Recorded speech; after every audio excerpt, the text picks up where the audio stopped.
바울은 먼저 로마에 있는 교회에 자신이 왜 이 서신을 쓰게 되었는지를 분명하게 밝혔습니다. 목적은 복음 때문이었고 또 이 복음을 더욱더 확장하여 전하기 위함이었습니다.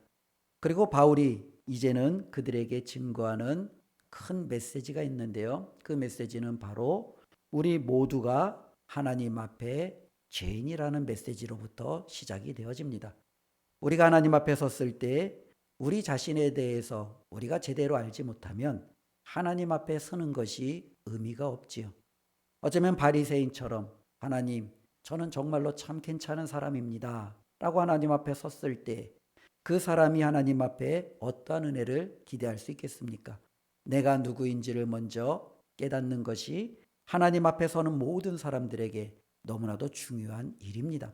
그래서 바울은요, 하나님 앞에 서는 저와 여러분들, 그리고 이 세상에 있는 모든 사람들은 어떠한 사람이냐라는 부분에서부터 시작이 되어집니다. 결론으로 말씀드리면 하나님 앞에 서 있는 우리 모두는 죄인입니다. 이것이 바울이 먼저 하나님 앞에 그리고 하나님의 말씀을 듣는 성도들에게 선포하는 말씀이었습니다. 그래서 이제 우리가 알고 있는 1장 18절부터 또 이제 3장 이제 20절에 이르기까지는 우리 모두가 하나님 앞에 죄인입니다 라는 말씀을 선언하고 있습니다. 근데 바울이 이 말씀을 로마에 있는 교회 성도들에게 쓸 때는요, 특별히 이제 유대인들의 이제 염두에 두고 이 말씀을 기록하게 됩니다. 근데 유대인들에게 있어서는 이 세상에 있는 모든 분류는요, 두 부류죠. 유대인 그리고 그 외에 이방인입니다. 그러니 그들에게 있어서는요, 실질적으로 모든 사람을 나누는 기준은 유대인이냐, 유대인이 아니냐, 여기에 이제는 그 근거가 되어져 있습니다. 바울은 먼저 그 근거를 그대로 차용하여 우리 모든 사람이 어떻게 하나님 앞에 죄인인지를 증명하고 또 그 말씀을 선포하고 있습니다. 먼저는 유대인 측면에서 볼 때 이방인이라고 하는 모든 사람들은 하나님 앞에 죄인입니다. 특별히 어떠한 사람들은 그렇게 말합니다. 내가 죄인지 모르고 지었는데 그것이 어떻게 죄가 됩니까? 나는 그것이 죄인지 몰랐습니다. 라고 항변하는 사람들이 있지요. 특별히 우리 주위에도 그와 같은 경우들을 때로는 우리도 그와 같은 삶을 살아갈 때가 많이 있습니다. 내가 그것이 잘못인 줄 알았다면 나 그렇게 하지 않았을 텐데 난 몰랐어요. 몰라서 나도 실수한 거예요. 라고 말합니다. 많은 사람들은요, 죄에 대해서 그렇게 말합니다. 그것이 잘못인 줄 알았다면, 그것이 정말로 하나님이 미워하시는 악이라는 것을 알았다면 나는 결코 그렇게 하지 않았을 텐데 몰라서 그랬어요. 라고 말하죠. 그런데 하나님은요, 바울을 통해서 분명히 말합니다.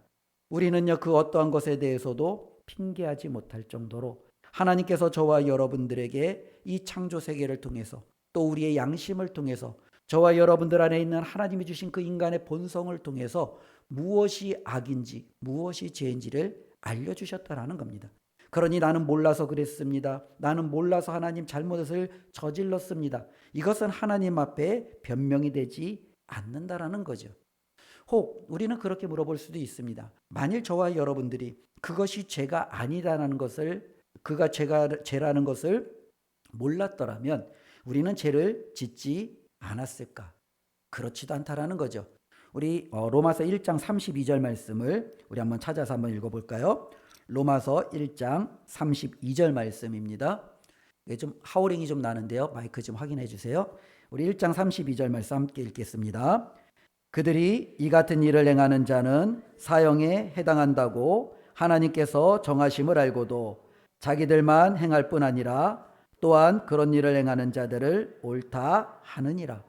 즉 죄를 몰라서 내가 그 죄를 저질렀어요 라고 항변하는 사람들이 있지만 많은 사람들은 그것이 죄인 줄도 알면서 죄를 지른 사람들이 더 많다라는 거예요. 우리도 그래요. 우리가 몰라서 죄를 지었거나 그것이 잘못인 줄 알았는데 잘못인 줄 몰랐기 때문에 실수로 죄를 지은 것보다 저와 여러분들이 살아가면서 그건 죄라는 것을 내가 그거를 하면은 안 된다라는 것을 알지요. 그럼에도 우리가 그 죄를 짓는 경우가 훨씬 더 많다라는 거예요. 우리 주위에 보면은요, 마약하는 사람들을 보면 처음에 이 마약하는 것이 잘못인 줄 몰라서 마약하는 사람이 아니에요. 그것을 행하는 것이 잘못이라는 걸 알아요. 죄라는 것을 알아요. 우리 주위에 보면 수많은 정치인들을 바라보면 얼마나 많은 죄를 짓습니까? 뒤로 뇌물을 받기도 하고요. 때로는 잘 봐주기 위해서 그들에게 잘못된 판결로 자신들의 권력을 휘두르기도 하고요. 이러한 모든 것들을 바라보면 이 정치를 하는 사람들의 많은 경우도 이것이 죄라는 걸 알아요. 그럼에도 그 죄를 끊임없이 짓고 있지요. 경제적인 활동을 하는 사람들도 마찬가지입니다. 사업하는 사람들도 마찬가지입니다. 때로는 이것이 누군가를 속이는 것이고 법을 위반하는 것인 것을 알아요. 그럼에도 그것에서 헤어나오지 못하고 여전히 죄를 짓고 살아가는 사람들이 많이 있지요. 그러면서 그들은요, 나도 그렇게 하니 다른 사람들이 그렇게 하는 것도 그냥 뭐 당연히 이 세상을 살아가는 어쩌면 너무나도 자연스러운 모습이야. 그러면서 별로 문제 삼지 않고 살아가는 사람들이 많이 있다라는 겁니다. 그래서 바울은요, 그러한 사람들을 가리켜 이러한 모든 것들은 죄다라고 분명히 말씀하고 있어요. 그런데 지금 보니까요, 두 가지 부류 사람이 나오잖아요. 나는 그게 죄인지 몰랐어요 하면서 죄를 짓는 사람. 그래, 저건 죄야. 그럼에도 내가 이득을 위해서, 나의 유익을 위해서 서슴없이 그 죄를 행하는 사람. 그리고 그 죄를 행하는 사람들을 보며 뭐 우리가 사는 게 다 똑같지. 뭐 너나 나나 우리가 뭐 이것을 이득을 위해서 살아가는 거 아니야. 그러니 괜찮아. 우리 이거에 대해서 서로 뭐랄까요? 공격하지 말고 서로 양심에 가책 갖지 말고 그냥 우리 그냥 편하게 살아가자. 우리 하던 대로 살아가자. 이렇게 살아가는 사람들이 있다라는 거예요. 그런데 또 한편으로는요. 이것을 또한 뛰어넘는 사람이 있어요. 오늘 2장 1절 말씀을 보니까요. 다음과 같이 기록합니다. 2장 1절 우리 함께 읽어보겠습니다. 그러므로 남을 판단하는 사람아 누구를 막론하고 내가 핑계하지 못할 것은 남을 판단하는 것으로 내가 너를 정죄함이니 판단하는 내가 같은 일을 행함이니라. 예. 특별히 앞에 있는 부류의 사람들은 뭐 우리가 볼 때 뭐 정상 참작 혹은 양심이 그래도 조금 있다. 뭐 요렇게까지는 이야기할 수 있을 것 같아요. 그렇지 않겠습니까? 몰라서 죄를 지었어요 라고 항변하는 사람들. 혹은 내가 그것을 죄인 줄 알았지만 그럼에도 다른 사람들을 판단하진 않아요. 뭐 나도 죄를 지었는데 뭐 그 사람도 어떤 사정이 있었겠지. 그러니 그 죄를 지었겠지. 그러면서 넘어갑니다. 그런데 2장 1절에 보니까요. 남을 판단하는 사람이 있어요. 이들은요. 다른 사람들이 죄를 지은 것에 대해서 분명히 지적합니다. 비판합니다. 판단합니다. 잘못되었다라고 정죄합니다. 그렇게 살면 안 돼 라면서 그들은 자신들의 판단을 분명하게 말하고 있습니다. 그런데 문제는요. 이들이 다른 사람들을 그렇게 정죄하고 판단함에도 불구하고 마지막에 보니까 뭐라고 합니까? 내가 같은 일을 행한다라. 다른 사람들을 판단하면서 다른 사람들의 잘못을 지적하면서 그들이 죄인이다라고 그렇게 항변하면서 자기도 똑같은 일을 행하고 있다는 거예요. 도대체 여기에 남을 판단하는 사람은 누구입니까? 라고 질문해 볼 수 있겠죠. 뭐 우리가 여러 가지 말을 해볼 수 있지만 바울이 볼 때 이와 같은 사람은요. 유대인을 지칭할 수도 있어요. 유대인들이 그렇게 살아가고 있었습니다. 그들은요. 하나님의 말씀과 율법을 가졌다라고 하면서 무엇이 잘못인지 그릇된지 그들은 알았어요. 그래서 그들은 끊임없이 사람들을 정죄했어요. 하나님의 율법대로 살아가지 못하는 것에 대해서 비판했어요. 우리가 잘 아는 대로 죄를 정죄하고 비판한 이것이 잘못된 게 아니라 정죄하고 비판하는 그들이 똑같은 일을 하고 있다는 거예요. 똑같이 도적질하고 있고 똑같이 사기를 치고 있고 똑같이 거짓말을 하고 있고 똑같이 하나님의 말씀에 부합되지 않은 삶을 살고 있으면서도 다른 사람을 향하여 끊임없이 판단하고 있다는 거예요. 우리도 그럴 수 있지요. 교회 다니면서 하나님의 말씀을 알고 하나님의 뜻을 알매도 불구하고 여전히 세상을 판단하는 거예요. 세상을 정죄하는 거예요. 내 주위에 있는 사람들을 판단하는 거예요. 너 그렇게 살면 안 돼. 넌 그거 하나님이 미워하시는 거야. 끊임없이 우리는 누군가를 비판합니다. 그런데 돌이켜보면 여전히 우리가 그러한 삶을 살아가고 있는 거예요. 세상도 이러한 사람을 별로 좋아하지 않습니다. 세상도 그러한 사람을 가리켜 보통 내로남불 그러면서 미워하죠. 다른 사람들은 정죄하면서 정작 자신에 대해서는 끊임없이 자기 자신을 합리화하는 거예요. 다른 사람들이 그 일을 행하면 죄예요. 내가 그 일을 하면 어쩔 수 없는 이유가 있었기 때문이라며 자기 자신을 두둔합니다. 이것은 결코 옳지 않은 거죠. 바울이 지금 이야기하고자 하는 것은 무엇입니까? 하나님 앞에서 모든 사람은 다 죄인이라는 겁니다. 나는 정말로 하나님을 몰랐기 때문에, 나는 정말로 그것이 죄인지 몰랐기 때문에 죄를 지었다라고 항변하는 자들에게 그렇지 않다라는 거예요.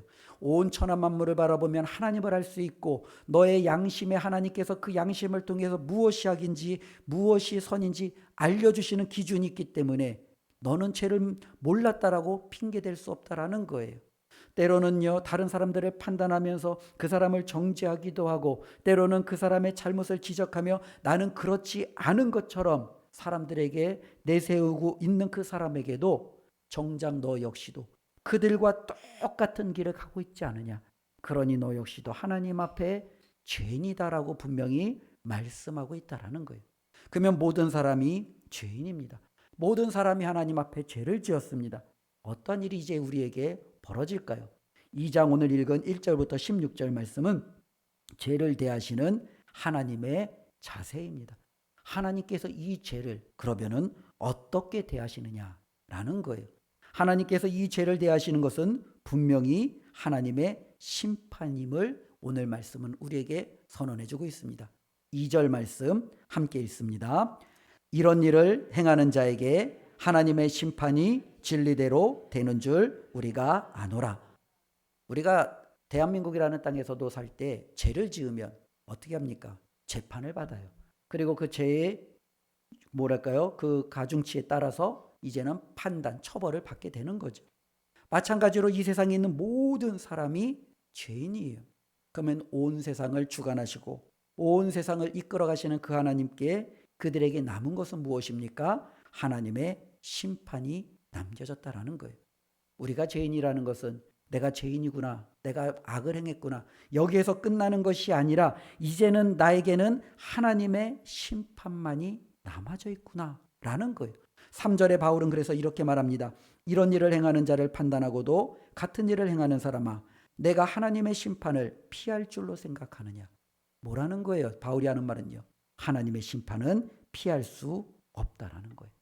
하나님의 심판을 이 세상에 있는 그 어느 누구도 자신의 죄로부터 자유로울 수 없기 때문에 그 죄에 대해 하나님 앞에 우리 모두는요 설 수밖에 없고, 그 죄에 대해서 하나님의 판결을 받을 수밖에 없음을 분명히 말씀하고 있지요.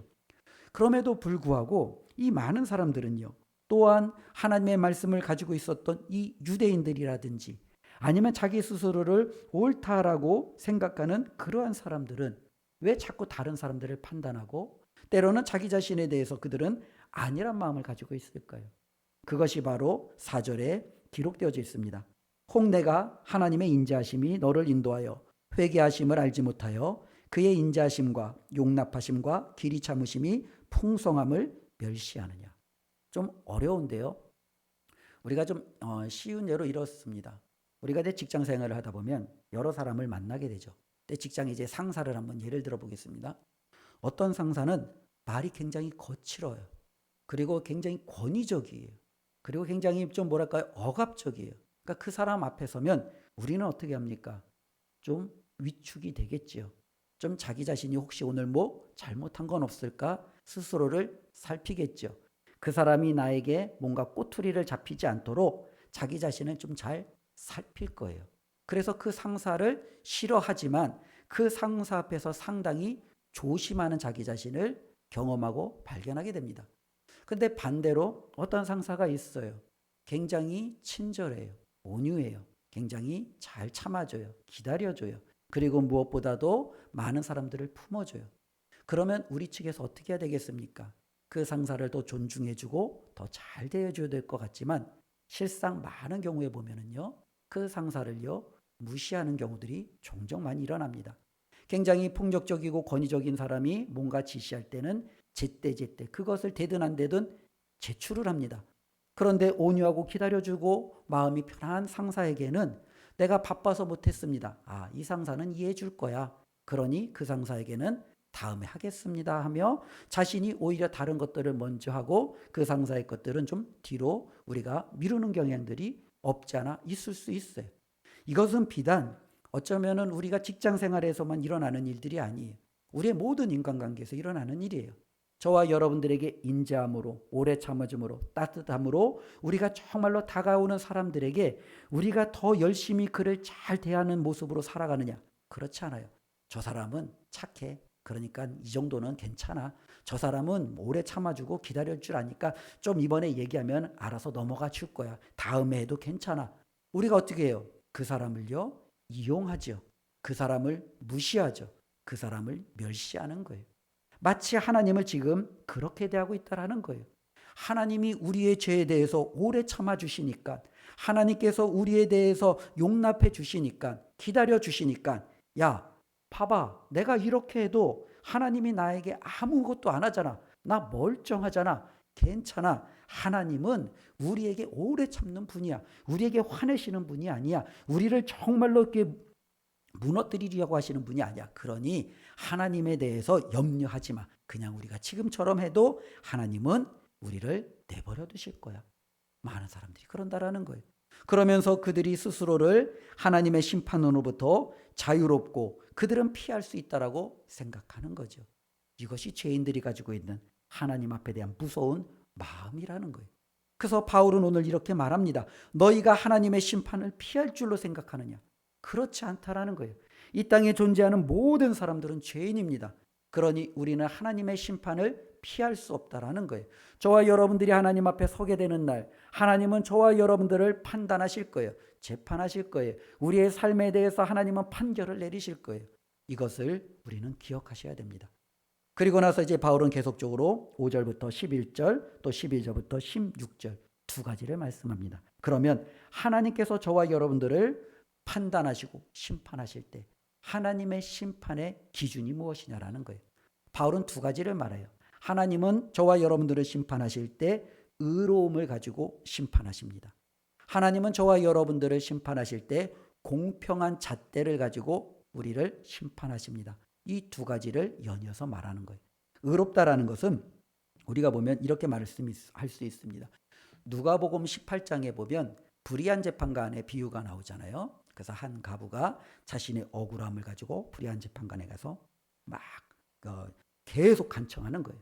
그러자 이 불의한 재판관이 귀찮아서라도 그의 소원을, 그의 어쩌면 판결을 들어준다라는 그 예화를 하시는데, 특별히 이 불의한 재판관이라고 하시면서 예수님이 이 사람이 왜 불의한 재판관이냐라고 봤더니 이 사람을 설명하는 내용이 나옵니다. 하나님을 두려워하지 않고 사람을 무시하는 한 불의한 재판관이 있다라는 거예요.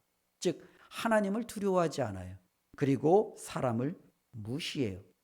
우리가 어떠한 재판을 할 때 이 재판이 의롭지 않은 재판이면 많은 사람들이 분노해요. 오늘날의 대한민국에도 이와 같은 많은 분노의 불길이 일어나죠. 여러 가지 재판을 바라보며 사람이 하기 때문에 때로는 치우칠 수도 있어요. 때로는 우리의 생각과 다를 수도 있어요. 그럼에도 저 재판은 정말로 불의해. 저 재판은 말도 안 돼. 라는 그와 같은 판결이 내려질 때 많은 사람들은 불의를 해요. 가령 또 이런 거죠. 똑같은 재판이 있는데 수백억을 사기쳐서 어쩌면 기업의 총수가 되고 때로는 기업에 어쩌면 여러 가지 많은 권력과 힘을 가진 사람들은 여러 가지 재판을 통해서 무죄 판결을 받아요. 그런데 배가 고파서 편의점에 가서 빵 하나 훔쳐먹은 사람은 그 빵 하나 훔쳐먹은 그것 때문에 유죄 판결을 받고 그 사람은 옥중에 갇히게 돼요. 분명히 둘 다 죄예요. 둘 다 죄의 경중이 있어요. 그럼에도 불구하고 많은 사람들은 이 판결에 대해서 분노하는 거예요. 왜 어떤 사람은 배고파서 빵 하나 먹은 것으로 그를 옥중으로 감옥으로 쳐보내면서 수백억 수십억을 아니면 그 이상의 정말로 그와 같은 이득을 위해서 횡령하고 사기를 쳐도 저 사람에게는 그런 판결을 내리지 않는가. 많은 사람들은 불의에 대해서 분노하죠. 이것이 바로 의롭지 않은 재판이에요. 그렇죠? 의라는 것은 무엇입니까? 우리가 바라볼 때 어쩌면 그와 같은 그 판결을 내릴 때 이 판결이 어쩌면 그 재판을 하는 그 재판장이 어떠한 환경이나 어떠한 요소에 치우치지 않는 거예요.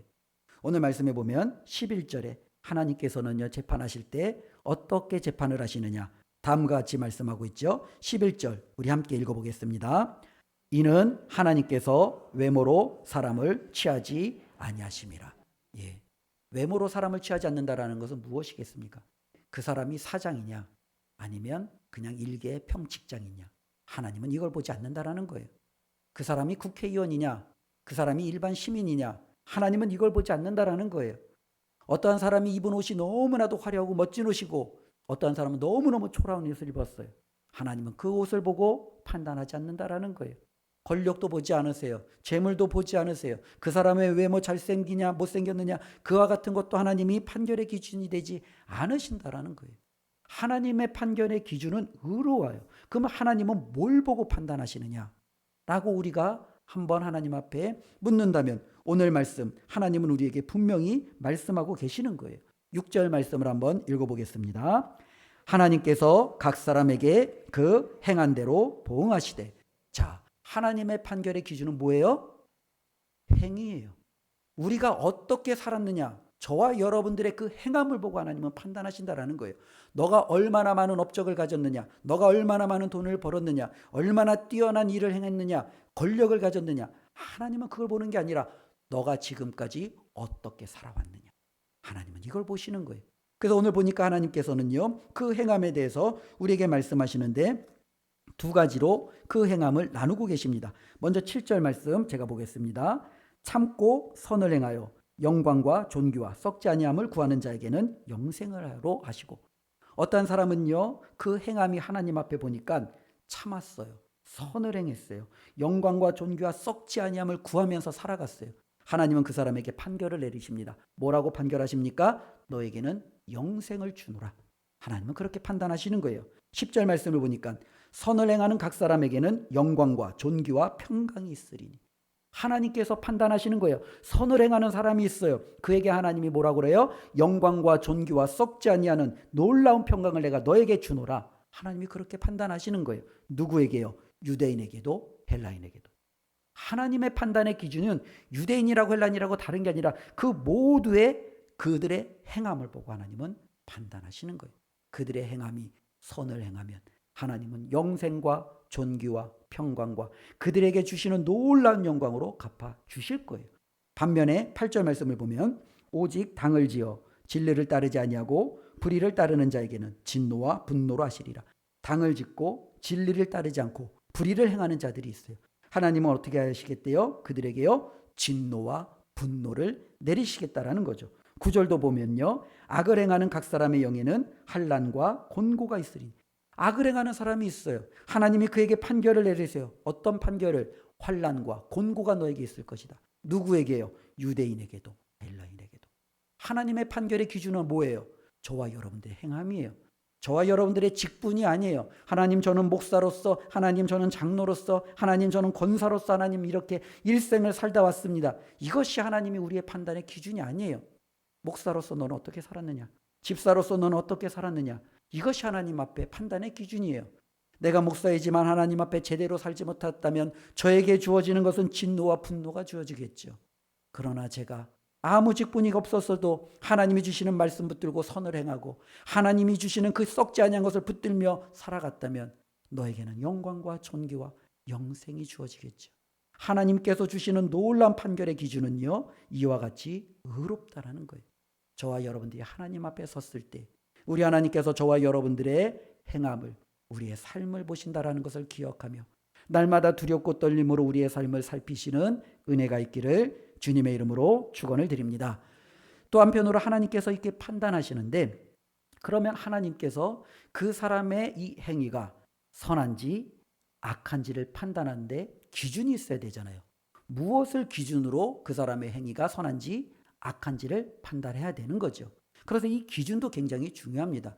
특별히 하나님은 이제 공평하시다라고 이야기할 때 이 공평을 모든 사람들에게 일률적으로 주는 공평으로 얘기하면 어려워요. 모든 사람에게 일률적으로 주는 것은 우리가 공평이라고 이야기하기보다는 평등이라고 얘기하죠. 그렇죠? 모든 사람에게는 투표권을 하나씩 줘야 돼요. 그렇죠? 이건 당연한 거예요. 부자라고 투표권을 100장을 주고 힘없다고 1장을 주면 이거는 결코 평등한 게 아니에요. 모든 사람에게는 동일한 평등권 1장씩을 주어야 돼요. 그런데 만일 그렇기 때문에 공평도 이와 같은 기준으로 정하면 굉장히 어려워요. 우리가 세금을 낼 때 모든 사람은 그냥 다 10,000원씩 내라고 하면 이것이 공평한 것 같은데 정말로 공평하지 않은 거죠. 100만 원을 가진 사람이 10,000원을 내는 것은 어렵지 않아요. 근데 어떤 사람은 10,000원밖에 없어요. 근데 10,000원을 내래요. 공평한 건가요? 이걸 공평하다라고 이야기하기에는 굉장히 어려워요. 그러니 어떠한 기준을 가지고 그 사람의 행위가 옳은지 그른지를 판단하는 것은 너무너무 중요합니다. 또 하나의 예를 들어보면 이런 예를 들어볼 수 있겠죠.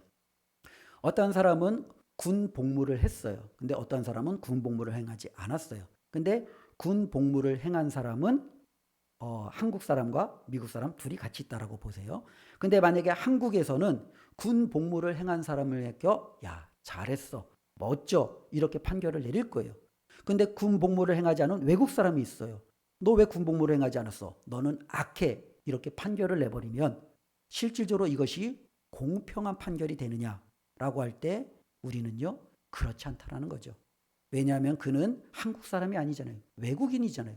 외국인인데 왜 그에게는 한국법을 적용하느냐? 그들은 항변할 수 있겠지요. 그런데 누군가가 야, 무조건 다 한국법으로 해야 돼. 그러니 너는 군복무를 하지 않았으니까 너는 죄를, 그 죄값을 받아야 돼. 이렇게 말하면 그 재판의 판결에 대해서 어느 누구도 동의하지 않을 거예요. 그러니 서로가 자신에게 좋은 기준을 가지고 이제는 그 재판을 받으려고 하겠죠. 한국 사람은 한국의 법을 가지고 재판받으려고 하겠고, 외국 사람은 외국에 있는 자신의 고국에 있는 그 나라의 법을 가지고 재판을 받으려고 하겠죠. 그러니 공평이라는 것은 어쩌면 우리가 똑같은 일률적인 그것을 가지고 들이대는 것이 결코 공평이 아니라는 거예요. 가령 이런 거예요. 이방인과 유대인이 있어요. 이 유대인에게는 율법이 있어요. 이방인에게는 율법이 없어요. 그런데 이들의 행위를 판단하는 기준을 율법으로 둔다면 문제가 생겨요. 하나님께서 유대인에게 안식일을 지켜라. 그래서 이들은 안식일을 지켰어요. 근데 이방인에게는 율법을 주지 않았어요.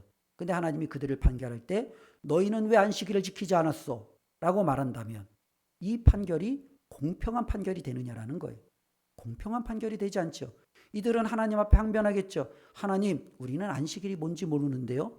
몰라도 내가 안식일을 지키라고 했는데 하나님, 우리는 그걸 받은 적이 없는데요. 이들이 항변하겠죠.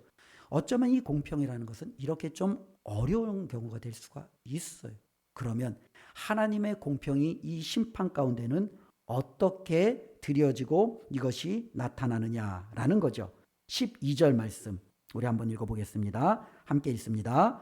무릇 율법 없이 범죄한 자는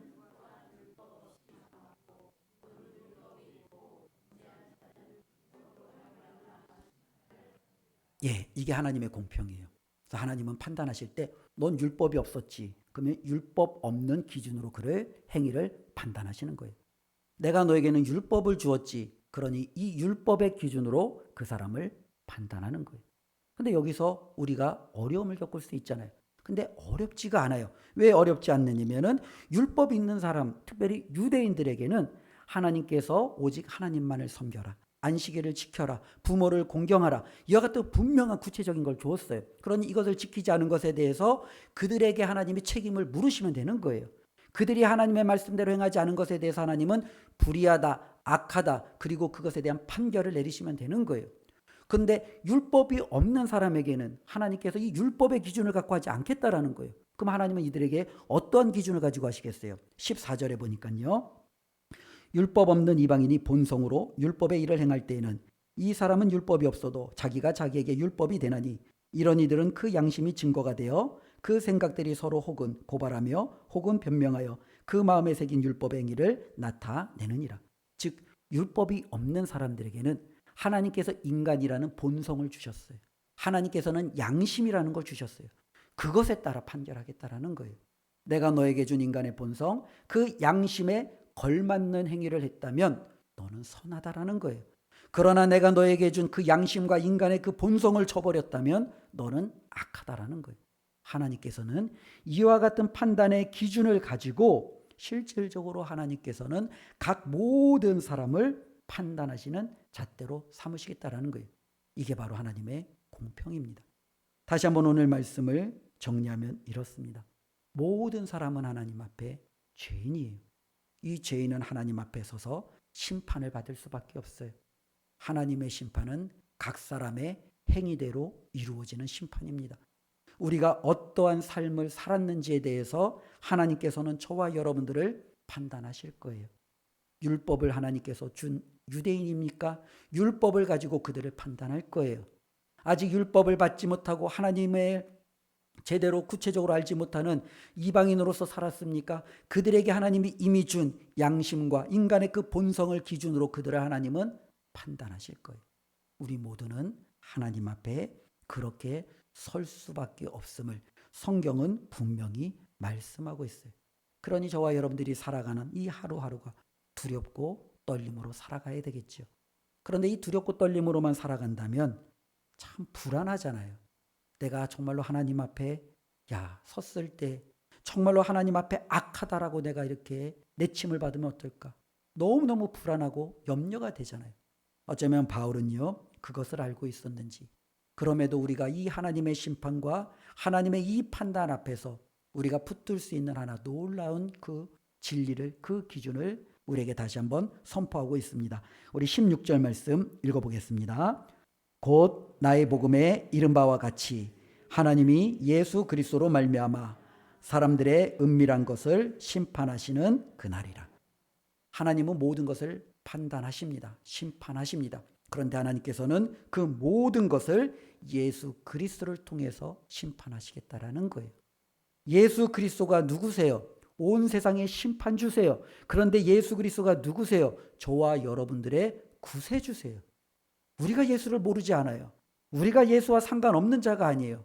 그 예수 그리스도가 바로 저와 여러분들의 구원자예요. 근데 그분이 하나님의 그 심판에 정말로 놀라운 하나님과 더불어 우리를 판단하시겠다라는 거예요. 우리에게 뭐가 있어요? 소망이 있죠. 우리에게 정말로 기대하는 마음이 있죠. 다른 누구도 아닌 정말로 나의 주, 나의 하나님 예수 그리스도께서 나의 심판주가 되시다니, 내 구주께서 나를 판단하시는 나의 정말로 놀라운 이와 같은 자리에 서 계시다니 우리에게는 소망이 있는 거예요. 그렇기 때문에 우리는 다시 한번 두렵고 떨림으로 살아가지만 또 한편으로는 하나님 앞에 서는 것이 기대하는 마음으로 설 수 있는 거예요. 죄를 지은 사람은 그 심판이 두려울 수밖에 없어요. 그 심판이 무서울 수밖에 없어요. 어떻게 해서든지 피하고 싶을 수밖에 없어요. 그러나 한편으로는 그 심판을 통해서 하나님의 놀라운 그 축복과 그 약속을 기대하는 자에게는요, 두렵지요. 떨리죠. 그러나 기대되는 거예요. 빨리 하나님 앞에 서고 싶은 거예요. 하나님께서 나에게 주실 그 놀라운 영생, 놀라운 영광, 존귀와 그 평강, 이것이 기대가 되는 거예요. 빨리 그것을 누리고 싶은 거예요. 우리에게 이와 같은 것이 공존하고 있다는 겁니다. 이것을 기억하며 하나님 앞에 저와 여러분들에게 주신 이 말씀 기억하며 죄를 멀리하고 하나님이 기뻐하시는 것을 가까이 함으로 하나님 앞에 섰을 때 인정받고 하나님의 칭찬받는 그와 같은 삶으로 서고자 결단하고 다짐하는 우리 모두가 되었으면 좋겠습니다. 기도하겠습니다. 하나님 감사합니다. 온 세상에 있는 많은 사람들은 죄인입니다. 하나님, 우리도 죄인입니다. 하나님 앞에 설 때 우리도 심판을 피할 수 없음을 다시 한번 확인해 보았습니다.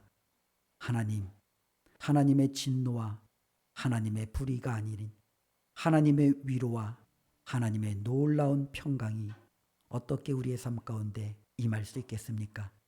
다시 한번 우리의 모든 것을 판단하시는 예수 그리스도를 바라보며 살아가게 하여 주시옵소서. 그 예수 그리스도야말로 우리가 정말로 일생을 붙들고 정말로 함께해야 될 놀라운 축복임을 깨달아 살아가게 하여 주시옵소서. 예수님의 이름으로 기도드리옵나이다. 아멘.